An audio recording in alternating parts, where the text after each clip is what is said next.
저와 여러분이 가지고 계신 성경책 신약성경 105페이지에 나와 있는 누가복음 8장 40절에서 56절의 말씀을 저와 여러분이 한 절씩 교독하고 마지막 56절은 같이 읽도록 하겠습니다. 말씀을 봉독합니다. 예수께서 돌아오심에 무리가 환영하니 이는 다 기다렸음이로라.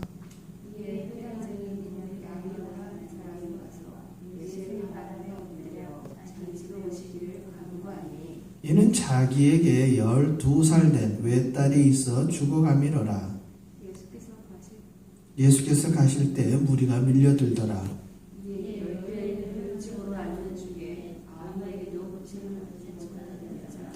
예수의 뒤로 와서 그의 옷가에 손을 대니 혈루증이 즉시 그쳤더라.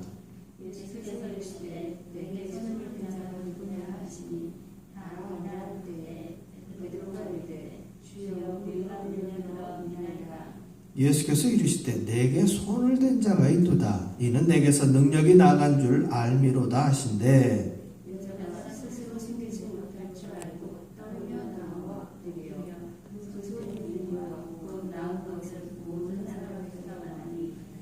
예수께서 이르시되 딸아 내 믿음이 너를 구원하였으니 평안히 가라 하시더라.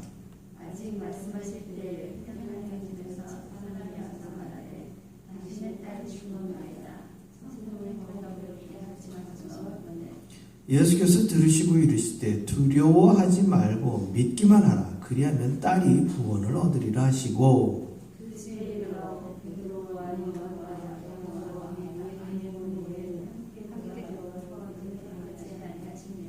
모든 사람이 아이를 위하여 울며 통곡하며 예수께서 이르시되 울지 말라. 죽은 것이 아니라 잔다 하시니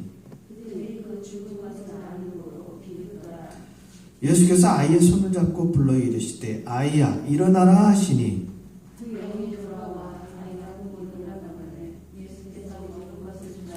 같이 읽습니다. 그 부모가 놀라는지라. 예수께서 경고하사 이 일을 아무에게도 말하지 말라 하시니라. 아멘. 두려워하지 말고 믿기만 하라 라는 말씀으로 오늘 함께 은혜를 나눕니다. 오늘 누가복음 8장 40절에 보면 예수께서 돌아오심에 라고 시작이 되죠. 어디를 가셨으니까 돌아오시죠. 어디를 가셨어요? 지난주일 거라사 지방에 귀신 들려 미친 사람들이라고 손가락질 받던 그 사람, 돼지떼 2,000마리와 함께 구원을 받았던 그 사람. 돼지 2,000마리는 이 물에 들어가 몰살을 당했지만 거라사 지방에 그 광인 한 사람은 어떻게 됐습니까? 구원을 받은 거예요. 예수님께서는 유대인들이 살고 있지 않은 지역까지도 가셔서 한 영혼을 구원해 내신 것이죠. 그래서 오늘 우리가 요 거라사인과 또 오늘 12의 혈루증을 앓는 여인 그리고 야이로의 딸 이렇게 보게 되면요 공통점이 하나 있어요. 뭐가 있냐면 이름이 기록이 되어져 있지 않아요. 야이로는 기록이 되어 있는데 딸의 이름은 기록이 되어 있지 않잖아요. 또 12의 혈루증을 앓는 여인 병명은 기록되어 있는데 이름은 기록되어져 있지 않습니다. 물론 누가가 그 사람의 기본적인 고유명사인 이름을 몰라서 기록을 못했을 수도 있어요. 그러나 중요한 사실은 뭐냐면 미친 사람이나 여인이나 이 어린 딸은 그 당시 유대인들의 관점에서는 사람의 수에 들어가지 않는 사람들이에요. 우리가 그 유명한 벳세다 들녘에서 오병이어의 기적을 예수님께서 나타내셨을 때에도 그 모인 무리가 5,000명이 먹었다고 했는데 그 5,000명의 수에는 누가 안 들어간 거예요? 여인과 아이들의 숫자가 들어가지 않았다는 거예요. 이것은 뭐냐 하면 역으로 예수님은 그 당시에 사람의 숫자에도 들어가지 않았던 오늘날의 어떤 우리들의 관점에서 보면 인권이 없는 사람들에게까지 사람들에게 관심 없는 무리에게 예수님은 뭐하고 계신 거예요? 모든 구원과 하나님의 역사에 대한 초점이 거기에도 맞춰져 있다는 것이죠. 그래서 예수께서 돌아오실 때에 이제 많은 사람들이 예수님을 기다리고 있었어요. 이유는 뭐냐? 회당장인 야이로라는 사람이 와서 예수의 발 앞에 엎드려 자기 집에 오시기를 간구하니 이는 자기에게 12살 된 외딸이 있어 죽어가미러라 라고 되어 있어요. 여기서 야이로라 하는 사람의 직함이 등장하고 있는데 직함이 뭐예요? 회당장이에요. 시나고게라고 하는 이 회당은 유대인들이 안식일에 모여서 항상 하나님의 말씀을 나누고 그날의 말씀을 이 회당장이나 혹은 랍비가 읽게 되어지면 그 말씀을 가지고 서로 이야기 나누는 것이 이 회당의 중요한 기능인데, 회당장이라 하면 아시는 바와 같이 이 서기관과 바리새인들과 더불어 굉장히 유대인들에게 있어서 신앙의 주축이 되는 인물인데, 이 주축이 되고 있는 종교 기득권자들은 사실 예수님을 이 당시에는 다 배척하고 있는 상황이에요. 그래서 우리가 요한복음을 보게 되어지면 등장하는 그 사내들인 공회원 중에 나다나엘이나 니고데모 이런 사람들이 예수님을 멀찌감치 쫓던지, 아니면 요한복음 3장에 보게 되면 니고데모가 예수님을 만나러 올 때 밤에 사람들 눈을 의식해서 밤에 만나러 오는 장면들이 등장하는 거예요. 그런데 지금 이 회당장 야이로가 많은 무리와 더불어 예수님을 기다리고 있는 거예요. 이것은 굉장히 여러 가지 뉘앙스를 내포하고 있는 것이거든요. 자칫 이 일로 인해서 야이로는 회당장의 직함을 어떻게 될 수도 있어요. 다른 사람에게 넘겨주고 자기는 그 회당장의 일을 더 이상 하지 못하게 될 수도 있어요. 그런 야이로가 예수님을 기다린 이유는 단 한 가지, 뭐예요? 사랑하는 자기의 딸이 지금 죽을 지경에 있는데 모든 수단과 방법을 가리지 않고 방법을 써봤겠죠. 그런데도 불구하고 지금 야이로의 딸이 낫지를 않으니까 정말 물에 빠진 사람 지푸라기라도 잡는 심정으로 지금 예수님을 기다리고 있는 거예요. 그래서 이 예수님을 만나서 이제 야이로의 집으로 갑니다. 가는 중에 성경에 보면 예수께서 가실 때에 무리가 밀려들더라. 예수님은 사람들이 많은 곳에 있을 때 항상 그 무리들에 둘러싸여 있어요. 그래서 사실 이 12 제자들의 가장 중요한 일들 중에 하나는 뭐냐면, 예수님 주변에 달려드는 사람들은 뭐 하는 거예요? 멀찌감치 이렇게 막 우리 왜 연예인들 무슨 콘서트 같은 거 하면은 막 옆에 가드들이 있어가지고 몰려드는 사람들을 막 막잖아요. 그런 일들을 하는 일이 또 이 12 제자들의 중요한 일인데, 이 가시던 예수님이 갑자기 걸음을 멈춰 서는 거예요. 누가 내 옷에 손을 댔느냐 이렇게 얘기하시는 거죠. 누가 내 옷에 손을 댔느냐. 그랬을 때 베드로의 이야기가 뭐냐면, 주여 우리가 밀려들어 미나이다. 이 얘기는 뭐냐면요, 옷에 손을 댄 사람이 한두 사람이 아니란 얘기예요. 여러 사람들이, 아무리 12 제자가 가로막아도 달려드는 사람들이 많기 때문에 예수님 옷에 손을 대는 사람이 한두 사람이 아니란 얘기예요. 이 유대인들의 율법에 보게 되어지면 이 제사장 옷가에 이렇게 술이 달려 있습니다. 술이 달려 있을 때에 병든 자들이 제사장 옷가에 그 술에 손을 대고 기도를 하면 나을 수 있다는 믿음이 전통적으로 있어요. 그러한 믿음들이 있었기 때문에 예수님의 옷가에 손을 대고 자기의 연약함을, 자기의 어떤 병을 낫기를 소망해서 기도하는 무리들이 있었다는 것이죠. 아시는 바와 같이 예수님의 주요 사역들이 무엇이었습니까? 병든 자들이라든지 나병이라든지 불치의 병까지도 치유해 주시는 예수님의 기적 사건들이 많이 있었기 때문에 항상 예수님이 가실 때마다 이처럼 많은 사람들이 옷가에 손을 댄 거예요. 그런데 유독 예수님이 그날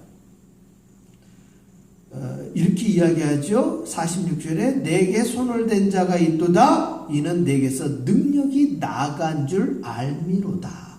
이때 능력이 나간 것은 예수님의 주관적이거나 적극적인 행위가 아니라 옷가에 손을 댄 어떤 이의 간절함이 묻어났음을 예수님께서 아신 거예요.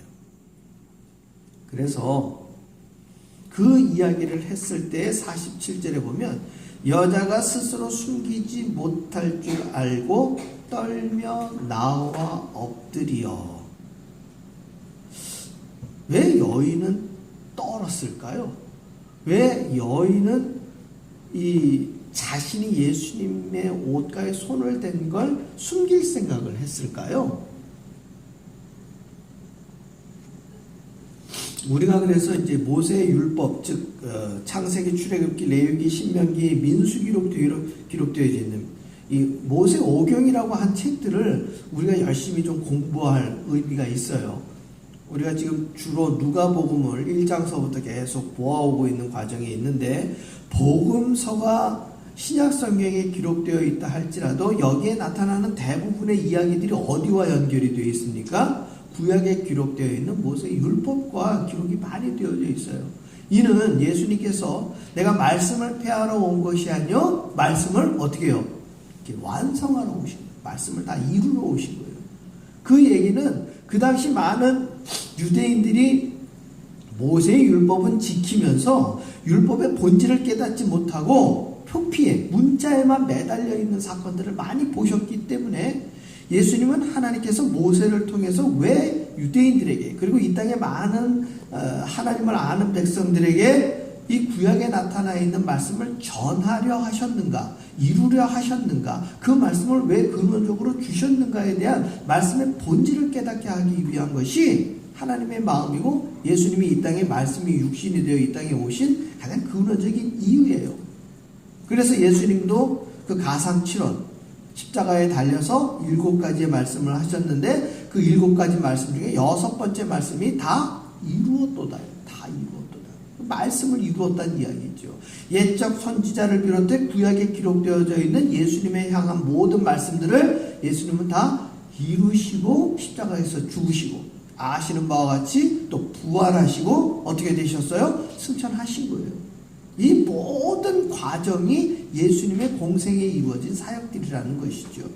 그랬을 때에 예수님이 공생의 기간 지나가시는데 이 여인이 예수님의 옷에 손을 댔는데 자신의 병이 나았어요. 그런데 그 병을 나은 것이 기쁨임에도 불구하고 사람들 앞에서 숨긴 이유는 나병과 같이 여인이 앓고 있는 이 혈루증은 모세의 율법에 부정한 병으로 기록되어져 있기 때문에 그래요.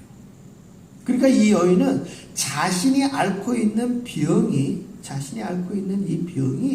사람들에게 알릴 수 있는 병이 아니었고 부정하다 여기는 병이었기 때문에 12해 12년 동안 앓고 있었음에도 불구하고 어떻게 됩니까? 그것을 알리지 못했다는 것이죠. 특히나 이 12년으로 기록되어 있는 이 12해라는 것은 꼭 그것이 올해가 꼭 12년이 되기도 하지만 이 당시 성경에 기록되어 있는 유대인들의 숫자를 세는 진법은 7진법이에요. 원래 유대인들은. 그래서 7일, 7일, 7일 이런 식으로 숫자를 세죠. 그 다음에 이 당시에 전체를 아우르고 있는 로마 제국은 12진법을 사용하고 있어요. 오늘날도 우리가 이 12진법에 영향을 받고 있는 것 중에 하나가 무엇입니까? 시계를 볼 때 우리 시간을 12시간씩 해서 24시간 넘어가죠, 하루. 그래서 이 12진법. 그리고 1년은 12해. 이런 식으로 우리가 사용하고 있는 지금 양력이라고 하는 이 서양력. 그러니까 양력은 앞에 서자가 빠진 거예요. 서양력. 이 서양력이라고 하는 것들도 다 로마의 황제 율리우스 케사르라고 하는 이 율리우스력을 우리가 기초로 해서 오늘날 우리의 달력이 있는 거예요. 그런 것처럼 이 12해라는 것은 오랜 시간 동안 이 여인이 혈루증을 앓고 있었다라는 것. 그것을 의미하는 부분들이 담겨져 있죠. 그러면 이 여인은 12해 동안 그 혈루증을 앓고 있음에도 불구하고 많은 사람들에게 관심조차 받을 수 없었던 그런 아픔이 있었다는 것이죠. 그런 여인이었기 때문에 자신의 병과 자신이 나았음을 드러내는 이 장면에 떨면서 나온 거예요. 그 손댄 이유와 곧 나은 것을 모든 사람 앞에서 말하니 예수께서 이르시되 딸아 내 믿음이 너를 구원하였으니 평안히 가라 하시더라. 그런데 이 여인은 구원을 얻고 평안함을 얻었는데 이 순간, 이 놀라운 기적 순간에 마음이 편하지 못한 사람이 있어. 누구예요? 야이로예요. 왜? 지금 이 여인 때문에 자기 집으로 빨리 가야 되는데, 한시라도 빨리 가야 되는데, 이 여인 때문에 지체가 된 것 아닙니까? 너무나도 급한 마음에 그런 일들이 벌어지고 있는데, 예수님은 할 일 없이 이 여인과 대화를 나누고 있으니 이 여인이 낳은 것은 저 여인의 기쁨이지 자신에게까지 기쁨이 안 되고 있어요. 여러분, 여기서 우리는 중요한 모티브를 보셔야 돼요. 예수님이 이 땅에 주신 그 큰 대계명 두 가지가 있죠. 하나님을 사랑하고 내 이웃을 내 몸과 같이 사랑하라고 했어요. 내 이웃을 누구의 몸같이? 내 몸같이. 다른 사람의 몸을 내 몸같이 사랑하라는 것이 예수님의 계명이었는데 우리는 정작 이 땅을 살아갈 때 다른 사람의 기쁨에 대해서 함께 기뻐하지 못하고 다른 사람의 슬픔에 동참하지 못하는 지극히 개인주의적인 내 마음의 상황이 우리 믿는 이들에게 여전히 나와 있고 그것은 이 말씀을 전하고 있는 저 역시도 그 개인주의적이고 이기주의적인 이 부분에서 벗어나지 못하는 그것이 우리에게 있다는 것이에요. 회당장 야이로가 그러한 다급한 마음이 있을 때에 사람이 와서 엎친 데 덮친 격으로 이렇게 말하지요. 아직 말씀하실 때 회당장 집에서 사람이 와서 말하되 당신의 딸이 죽었나이다. 그러니 선생님을 더 괴롭게 하지 마소서 하거늘. 무슨 얘기입니까? 이제 야이로 당신 딸이 죽었으니 예수님이 오셔봐야 더 할 수 있는 일이 없다는 거예요. 50절에 예수께서 들으시고 말씀하십니다. 오늘의 말씀의 제목이지요. 두려워하지 말고 믿기만 하라. 그리하면 딸이 뭘 얻는다고요? 구원을 얻으리라. 생명을 얻으리라든지 혹은 병에서 나으리라든지 이러한 표현을 쓰신 것이 아니라 뭐라고 했습니까? 딸이 구원을 얻으리라 합니다. 그런데도 불구하고 사람들은 그 말의 뜻을 전혀 모르고 있습니다. 그 집에 이르러 베드로와 요한과 야고보와 아이의 부모 외에는 함께 들어가기를 허락하지 아니하시니라. 모든 사람이 아이를 위하여 울며 통곡하며 예수께서 이르시되 울지 말라 죽은 것이 아니라 잔다 하시니. 이 잔다라는 표현이 단순히 우리가 슬핑하는 이 개념이 아니라 우리가 데살로니가 전서와 후서에도 기록되어져 있지만 바울은 예수님이 오실 때 이 땅에 벌어진 일들을 뭐라고 표현했습니까? 그때 잠자던 영혼들이 다 깨어 일어난다고 표현을 하지요. 이 땅에서 우리의 육신의 죽음을 예수님의 관점에서 뭐예요? 성도들이 자는 거예요. 잠자는 자들의 영혼을 예수님이 오실 때 깨우시는 것이고 예수님이 이 땅에 야이로의 딸처럼 지금 생명을 일시적으로 잃은 그 생명을 일으키실 때에도 그 영혼의 표현을 영혼의 상태를 뭐라고 표현했습니까? 잔다라는 표현을 썼어요. 그런데 그들이 그 죽은 것을 아는 거로 예수님과 모인 무리들 외에 그 사람들은 그 자는 영혼을 뭐라고 표현합니까? 죽은 것이라는 표현을 쓰고 있어요. 여기에는 큰 간극이 있죠. 자는 것은 우리가 아는 바와 같이 다음날 아침에 일어나서 또 새로운 삶을 살 수 있는 연속선상에 있는 것이지만 죽음이라는 것은 뭐예요? 단절된 거예요. 죽은 다음은 생각할 수 없는 거예요. 많은 세상 사람들이 죽음은 뭘로 생각합니까? 이 땅의 끝, 세상의 종말, 개인의 정말 더 이상 죽음 이후는 생각할 수 없는 그것으로 단정짓는 것이 바로 죽음이라는 거예요. 그러나 사망 권세를 깨뜨리시고 우리에게 영생을 주신 이 생사화복을 주관하시는 하나님의 권능 속에서는 인간의 죽음은 그저 지나가는 뭐예요? 연속선상의 점 중에 하나일 뿐이에요. 예수님은 말씀하십니다. 예수께서 아이의 손을 잡고 불러 이르시되 아이야 일어나라 하시니 그 영이 돌아와. 할렐루야. 성경은 뭐라고 기록하고 있습니까? 그 영이 돌아와 라고 되어 있습니다. 예수님의 명령으로 바다에 파도가 칠 때도 어떻게 됐습니까? 멈춰졌어요. 예수님의 명령으로 죽은 아이의 영혼이 돌아와서 이 아이를 살리게 되는 거예요. 즉 예수님의 권능은 단순히 눈에 보이는 어떤 과학적이고 물리적인 현상에만 머물러 있는 것이 아니라 오늘날 과학이나 사람들의 이성이나 사람들의 경험으로 경험할 수 없는 모든 능력이 누구 안에 있다? 우리 주님 안에 있는 거예요. 할렐루야. 그렇기 때문에 이것은 과학적으로 증명할 수 있는 부분도 아니고 우리가 이것을 이성적으로나 우리의 육체적으로 경험할 수 있는 부분도 아니에요. 바꾸어 얘기하면 내게 그 경험이 없다 하여 내게 이성적으로 그것을 알 수 없다 해서 우리 하나님의 능력을 부정할 수 있느냐? 그리할 수 없는 거예요. 오늘날 많은 사람들이 이 부분에서 우리 주님을 믿는 하나님의 말씀을 믿는 믿음을 놓치고 그로 인하여 구원을 얻지 못하고 영생에 이르지 못하는 거예요. 우리 그리스도인의 특징은 무엇입니까? 다른 사람보다 경험이 많고 과학적인 증명을 더 많이 얻어서 우리가 성경에 기록되어 있는 말씀을 믿는 것이 아니라 오늘 기록된 대로 우리는 이해가 돼서 믿는 것이 아니라 믿기 때문에 이해가 되는 것이에요. 이것이 우리에게 있는 가장 큰 비밀입니다. 두려워하지 말고 믿기만 하라. 우리는 오늘날도 우리가 이해할 수 없는 일들이 많이 벌어집니다. 가장 대표적인 예로 왜 러시아는 저렇게 전쟁을 일으켰을까? 저 사람들도 분명 러시아 동방정교회라고 하는 신앙이 있는 민족들이에요. 그럼에도 불구하고 그들이 멀쩡히 잘 살고 있는 우크라이나의 땅에 전쟁을 일으켜서 이처럼 전 세계적으로 여파를 밀어내는 이 일이 있을 때 왜 하나님은 러시아 푸틴 그 대통령의 생명을 그냥 싹 잡아가가지고 이 전쟁이 빨리 끝나게 하지 않으실까? 우리는 그런 기도 할 수 있지 않겠습니까?